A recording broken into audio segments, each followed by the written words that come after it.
ဘသူကြီးအာမခံထားဖို့ပဲတိုက်တွန်းနေကြတာပဲအာမခံကမထားလို့ရောမရဘူးလား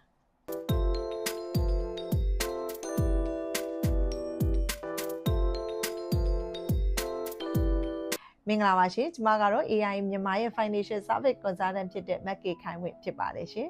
ဘသူကြီးအာမခံထားဖို့ပဲတိုက်တွန်းနေကြတာပဲကျမတို့အာမခံမထားရင်ရောမဖြစ်ဘူးလားအာမခံမထားဘဲနဲ့ရောနေလို့ရလားဒီမိကုန်းတွေကကျမစီကိုခဏမေးကြတဲ့မိကုန်းလေးတွေဖြစ်လို့ဒီဗီဒီယိုလေးနဲ့ဖြေချပေးသွားမှာဖြစ်ပါတယ်ဒီမိကုန်းအတွက်အဖြေကတော့မထားရင်လည်းရပါတယ်ဟုတ်ပါတယ်မထားဘဲနဲ့လည်းနေလို့ရပါတယ်ဒါပေမဲ့အာမခံမထားဘူးဆိုလို့ရှိရင်တော့သင်ကဒီနှစ်ချက်ကိုအရင်သိထားဖို့လိုအပ်ပါတယ်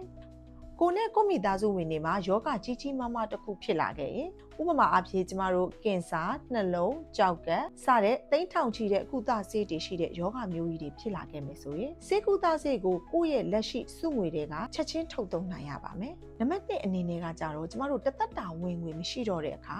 ဥပမာအဖြစ်ကိုအလုံးမလုံးနိုင်တော့တဲ့အခါဒါမှမဟုတ်ကိုမရှိတော့တဲ့အခါမျိုးတွေမှာကိုနဲ့ကိုမိသားစုအတွက်ကလေးတွေရဲ့ပညာရေးစရိတ်အတွက်အစားထိုးပေးနိုင်တဲ့ငွေကြေးအလုံလောက်တစ်ခုရှိနေရပါမယ်။အာမခံကတင့်ကိုပတ်စံချမ်းသာအောင်တော့လုပ်ပေးတာမဟုတ်ပါဘူး။အာမခံရဲ့အဓိကလှုပ်ဆောင်ချက်ကဘဝရဲ့အဆိုးဆုံးအဖြစ်အပျက်တွေကြုံလာတဲ့အခါမှာကိုစုဆောင်းထားတဲ့ငွေကြေးကိုကာကွယ်ပေးဖို့ဖြစ်ပါတယ်။ဒါမှကိုစုဆောင်းထားတဲ့ငွေတွေကဆေးရုံဆေးဆေးကုသဆေးတွေအတွက်ကုန်မသွားမှာပေါ့နော်။ကျမတို့စဉ်းစားကြည့်ရအောင်ကိုဒါမှမဟုတ်ကိုမိသားစုကျန်းမာရေးပြဿနာတစ်စုံတစ်ခုကြုံလာခဲ့မယ်ဆိုရင်စုဆောင်းထားတဲ့ငွေအားလုံးနဲ့ကျမတို့ကိုဘာသာကိုတာဝန်ယူမလားငွေနည်းနည်းလေးထည့်ဝင်ပြီးတော့အာမခံတဲ့အတူဒီဝင်တော့ဝင်ပိုးတွေကိုမျှဝေထမ်းပိုးမလားကျမတို့အာမခံထားတာကတော့မဖြစ်မနေလုပ်ရမယ့်အရာတော့မဟုတ်ပါဘူးဒါပေမဲ့ကိုမိသားစုအတွက် peace of mind လို့ခေါ်တဲ့စိတ်အေးချမ်းမှုကိုဖန်တီးပေးနိုင်တဲ့